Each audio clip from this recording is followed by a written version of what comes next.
今朝再饭，我带你去吃馄饨。走。哎呀，搿搭附近天气蛮好嘞，啥天会出雨的啦？搿个馄饨好吃得不得了，再讲乘地铁乘飞机也够算个。朋友今晚又来了。来2份蘸馄饨。是呀，活了吃个4年哦，没吃过介好吃的糟馄饨。是呀，真的是呀。老母鸡火腿汤。你都觉这还是自家点的？香是香得不得了，当然马路对角是有问题了，而且每只馄饨里还加一块鸭舌头。再来2份打板。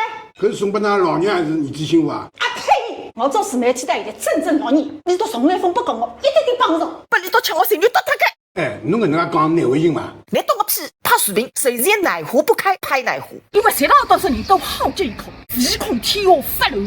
等我走。哎呦，先生啊，你真的来得跑腿的呀？叫总是等得来噻。我给你送封面来着啊！哎呦，小。哎，那些头讲起2个人是我懂啊，拍视频吧没流量，打好吧没人忙，侬搞伊了呀？你都不肯听呀！我跟你讲个，你没碰到介几部幸福的工作，考得了4期下来，天好！你自家没侬倒是没同地干活费，说叫上点。啊，叫我面皮没得来呀。手机男子还等到他丫头屋里爆胎的。你2个人可以得了摄影机有顺风了，你讲对？嗯。小红书